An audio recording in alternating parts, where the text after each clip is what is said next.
గత నెల రోజులుగా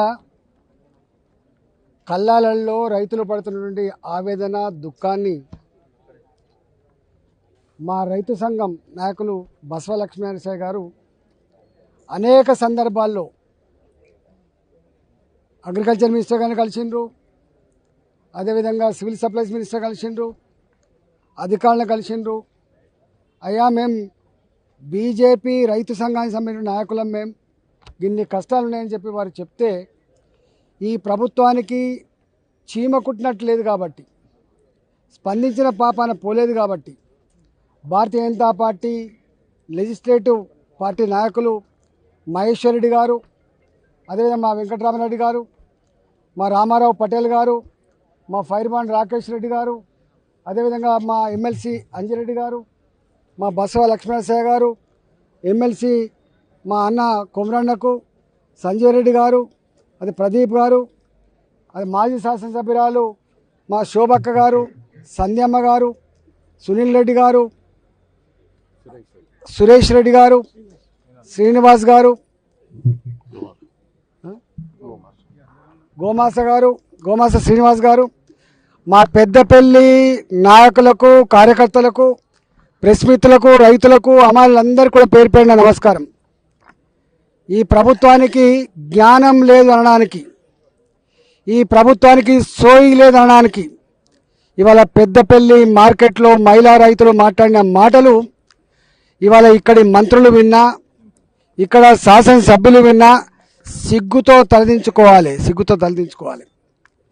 ఇవాళ వాళ్ళు చెప్తున్న మాటలు, ఈ బాధలు పడలేక మేము 1700 రూపాయలకో 1800 రూపాయలకో మక్కలు అమ్ముకుంటే అవే మక్కల్ని బ్రోకర్లు కొనుక్కొని డూప్లికేట్ రైతుల పేరిట పాసు పుస్తకాలు సంపాదించుకొని మాకేమో మీ పాసు పుస్తకాలు పట్టుకరా, మీ తమ్ము కావాలని చెప్తున్నారు. కౌలు రైతులకు ఎక్కడ తమ్ము ఉంటుంది? ఇవాళ ఏ భూమి యజమాని దగ్గర అయితే కౌలు రైతులు లీజు తీసుకున్నారో ఆ భూమి యజమాని ఒక ఆయన బాంబేలో ఉంటాడు, ఒక ఆయన దుబాయ్లో ఉంటాడు, ఒక ఆయన హైదరాబాద్ ఉంటాడు.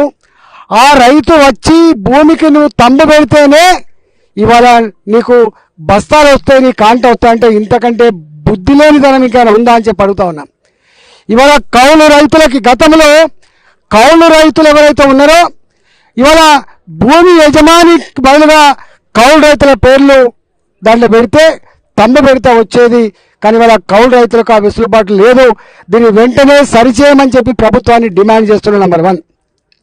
నెంబర్ 2, ఇవాళ మొక్కజొన్నలు నేను ఫస్ట్ టైం చూస్తున్నాం. ఈ మొత్తం 500-600 కిలోమీటర్ల పరిధిలో తిరిగినప్పుడు ఇన్ని మక్కల రాసులు కేవలం ఈ పెద్దపల్లి మార్కెట్లో మాత్రమే కనబడ్డాయి. ఈ పెద్దపల్లి మార్కెట్లో నెల రోజులు అవుతుంది. ఏ వరి ధాన్యంతో గుమగుమలాడనో, ఏ మొక్కజొన్న రాసులతో అయితే మంచి స్మెల్ రావనో, ఇవాళ వర్షం పడి వడ్లు నాని, వర్షం పడి జొన్నలు నాని ఇవాళ దుర్గంధపూరితమైనటువంటి వాతావరణం ఉంది పెద్దపల్లి మార్కెట్. ఇవాళ రైతులు అంటున్న మాట ఏంటంటే, మేము పండించడానికి కూడా ఇంత బాధపడలే బిడ్డ, కానీ అమ్ముకోవడానికి మేము చూస్తున్న నరకం ఇంత అంత కాదు బిడ్డ. వ్యవసాయం మేము చేయలేము, ఇంత మందు తాగి చచ్చిపోదామని దుఃఖం వేస్తుంది, బాధేస్తుందని చెప్పి వాళ్ళు మాట్లాడుతున్నారు. వాళ్ళు అంటున్న ఇంకొక మాట ఏంటంటే, మొక్కజొన్న రైతులైతే మా బస్తాలు లేవు, మేము ఇయ్యమ్మకి బస్తాలంటే బస్తాలు కూడా వాళ్ళే కొనుకొచ్చుకుంటున్నారు, సుతులనాడు వాళ్ళే కొనుకొచ్చుకుంటున్నారు, వాళ్ళే కూలీలను బట్టి నింపుకుంటున్నారు. అవసరమైతే వాళ్ళే కాంట కూడా పెట్టించుకుంటా అంటున్నారు.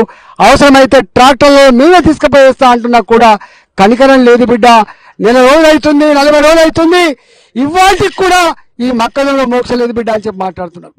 ఇవాళ వాళ్ళు అంటున్న ఇంకొక మాట ఏంటంటే, ఇవాళ మీరు వస్తుందని చెప్పి భారతీయ జనతా పార్టీ పార్లమెంట్ సభ్యులు, శాసన మండలి సభ్యులు, ఎమ్మెల్యేలుగా నాయకులు వస్తున్నారంటే ఇవాళ ఒక్కరోజే 100 లారీలు పెట్టి పెద్దపల్లి మార్కెట్లో కాంటాలు పెట్టి వరిధాన్యాన్ని తరలిస్తూ ఉన్నారు, వరి కుప్పలు తరలిస్తూ ఉన్నారు, మక్క కుప్పలు తరలిస్తున్నారు బిడ్డ అని చెప్తున్నారు. మేము ఒక్కటే డిమాండ్ చేస్తూ ఉన్నాం, డ్రామా కంపెనీలు ఆపండి. మీరు అక్కడ సెక్రటరీలో కూర్చొని ఏం స్టేట్మెంట్ ఇస్తారు? మీరు బీజేపీ పార్టీ డ్రామా చేస్తుందంటారు. బీజేపీ డ్రామా చేస్తుందా? సచివాలయంలో కూర్చున్న మంత్రులు డ్రామా చేస్తున్నారా? వస్తావా? పెద్దపల్లి మార్కెట్కి అని చెప్పి సవాల్ చేస్తా ఉన్నా. మీకు ముఖం లేదు, మీకు ముఖం లేదు, మీకు దమ్ము లేదు, మీకు ధైర్యం లేదు. మీకు ఇవాళ రైతుల కళ్ళల్లో నీళ్లు సుళ్ళు తిరుగుతూ ఉన్నాయి. ఆనాటి కేసీఆర్ ప్రభుత్వం మా మిర్చికి ఎంఎస్పీ ఇవ్వాలని చెప్పి, మద్దతు ధర ఇవ్వాలని చెప్పి డిమాండ్ చేస్తే సంఖ్యలు వేసి కేసులు పెట్టి జైలుకు పంపించిన కేసీఆర్ను ఫామ్ హౌస్కు పంపించిన చేతిలో మర్చిపోవు బాబు. ఇవాళ మీరు వచ్చిండ్రు, పోయినసారి ఇబ్బంది పడ్డారు, ఇవాళ కూడా ఇబ్బంది పడుతున్నారు. ఈ ఇబ్బందులు మర్చిపోరు సుమా, గుండెల్లో పెట్టుకుంటారు. ఎక్కడి దాకా పోతావు బాబు నువ్వు? తొండ పరుగు ఎనుగుల దాకా అన్నట్టుగా నీ పరుగు ఎక్కడి దాకా పోతావు? ఇవాళ కాకపోతే రేపు తప్పకుండా మా గల్లీకి రావాల్సిందే, రేపు మా ఊరికి రావాల్సిందే. ఏం ముఖం పెట్టుకొని వస్తావు? ఏం చేసిన వాళ్ళని చెప్పొస్తావు? రైతు పాలసీ ఇవాళ గంగల పోని కొండ నాలుకకు మందెత్తే ఉన్న నాలుక పోయినట్టుగా నువ్వు రైతాంగానికి ఒప్పుకున్న రైతు భరోసా ఇవ్వవు నువ్వు, రైతు బీమా చేయవు నువ్వు. ఇవాళ రైతులకు ఇచ్చేటువంటి 500 రూపాయల బోనస్ ఎవడరుగు? కనీసం వాళ్ళు అంటున్నారు ఏదో ఒక ధరకు కనీసం మీరు పెట్టుకోండి. ఇవాళ పంట పొలాలలో హింసపడ్డ దానికంటే 100 రెట్ల హింస మా కుటుంబ సభ్యులందరూ కూడా వరి కుప్పల మీద పడుకొని 45 డిగ్రీల ఎర్రటి ఎండలో మలమల మాడుతూ ఉన్నాం. ఇవాళ మాకు ఇలా దుఃఖం వస్తూ ఉందని చెప్పి మాట్లాడుతున్నారు. రైతేడ్చిన రాజ్యం బాగుపడదు బాబు, గుర్తుపెట్టుకో. రైతేడ్చిన రాజ్యం బాగుపడదు. తెలంగాణ రైతాంగం అంతా కూడా మేము కల్వచర్లో చూసినా, వరంగల్లో చూసినా, జనగామలో చూసినా, ఇవాళ కాటన్లో చూసినా, పెద్దపల్లిలో చూసినా, రేపు మేము నిర్మల్ జిల్లాలో చూసినా కూడా మొత్తం తెలంగాణ వ్యాప్తంగా రైతుల దుఃఖం ఒకే పద్ధతిలో ఉంది. కాబట్టి ఒకటే పద్ధతిలో ఉంది కాబట్టి తెలంగాణ రైతాంగానికి, తెలంగాణ ప్రజలకు నేను వినమ్రంగా శిరస్సు వంచి నమస్కరించి చెప్తా ఉన్నా. డ్రామా ఎవడాడుతున్నాడో గుర్తుపెట్టుకోండి, డ్రామా ఎవడాడుతున్నాడో గుర్తుపెట్టుకోండి. ఇలా వాళ్ళేం మాట్లాడుతున్నారు, మేమేం మాట్లాడుతున్నాం, రైతులు పడుతున్న బాధ ఏందో ఒకసారి ఆలోచన చేయండి. నిజమైన న్యాయ నిర్ణేతలు మీరనే విశ్వాసం ఉన్న వాళ్ళం మేం. ఇది ఎక్కడ పోదు. ఆనాడు ఆ ప్రభుత్వాన్ని మట్ట కనిపించడానికి ఎక్కువ రోజులు పట్లే. ఈ ప్రభుత్వానికి కూడా శాసించలేం కావచ్చు కాక, శపించలేం కావచ్చు కాక, కానీ ఓటు వేసి బొంద పెట్టగలిగే శక్తి మా రైతులకు ఉందనే విషయం మర్చిపోద్దని చెప్పి ఈ ప్రభుత్వాన్ని హెచ్చరిస్తూ ఇవాళ తక్షణమే బ్రోకర్ల పద్ధతి బంద్ పెట్టు. ఇవాళ రైతులందరికీ కూడా బస్తాలు ఇవ్వు. ఇవాళ మీరు అంటున్నారు కేంద్ర ప్రభుత్వం అని చెప్పి. నీకు తెలుసా కేంద్ర ప్రభుత్వం ఏమిస్తుందో? రైతులకు చెప్పని దమ్ము లేదు.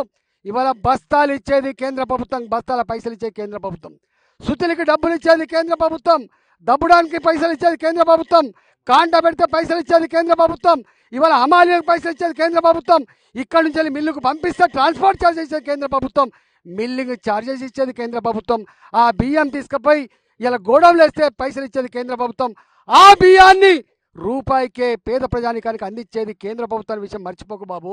ఇవాళ మాట్లాడుతున్నావు డ్రామా మీద మాదా? నువ్వు అడిగినావు ఎప్పుడైనా? కేంద్ర ప్రభుత్వాన్ని అడిగే 4000 రూపాయలు వృత్తి ఇస్తా అని చెప్పినవా? కేంద్ర ప్రభుత్వాన్ని అడిగే మహిళలకు 2800 రూపాయలు ఇస్తానని చెప్పినవా? కేంద్ర ప్రభుత్వాన్ని అడిగే రైతు పాలసీ డిక్లేర్ చేసినవా? కేంద్ర ప్రభుత్వాన్ని అడిగేను విద్యార్థి పాలసీ డిక్లేర్ చేసినవా? కేంద్ర ప్రభుత్వాన్ని అడిగే నువ్వు మహిళా పాలసీ డిక్లేర్ చేసినవా? కేంద్ర ప్రభుత్వాన్ని అడిగాను యువ పాలసీని డిక్లేర్ చేసినవా? ఆరు రకాల ఇలా గ్యారంటీలు ఇచ్చి 66 హామీలు ఇచ్చి 400 రకాల పనులు ఇచ్చి ఇవాళ మోసం చేస్తున్న ప్రభుత్వం. చాలా మంది అనుకున్నారు కాంగ్రెస్ పార్టీ మారిన కాంగ్రెస్ పార్టీ అని చెప్పి అనుకున్నారు. కానీ మళ్ళీ 5 ఏళ్ళ తర్వాత అనిపిస్తుంది ఏ మంత్రులు కూడా పైరవులలో నిమగ్నమైనారు సుమా. వాళ్ళంతా హైదరాబాద్ ఎక్కడ భూములు ఉన్నాయో, ఎక్కడ కొల్లగొట్టానో, ఎట్లా డబ్బులు సంపాదించుకోవాలో, దీపం ఉన్నప్పుడే మళ్ళీ చదువుకోవాలనో గా పాలసీలో ఉన్నారు. ఇలా డబ్బులు సంపాదించి ఢిల్లీకి సంచులు పంపించేది అంటున్నారు తప్ప నా పెద్దపల్లి, నా వరంగల్లు, నా జనగామ, నా రంగారెడ్డి, నా ఆదిలాబాద్ జిల్లా రైతుల కళ్ళల్లో నీళ్లునే మాత్రం వాళ్ళు కనపడతలేవు. తప్పకుండా ఇవాళ ఈ ప్రభుత్వానికి గుణపాఠం చెప్తా అని చెప్పి హెచ్చరిస్తున్నాం.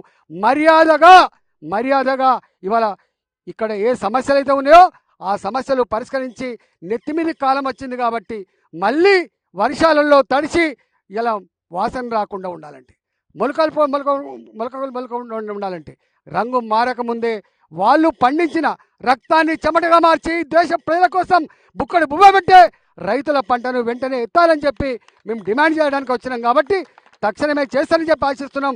లేకపోతే మా కార్యాచరణ ఏందో మా మహేశ్వరుడు ప్రకటిస్తారని చెప్పి వారిని మాట్లాడాల్సి కోరుతా ఉన్నాం.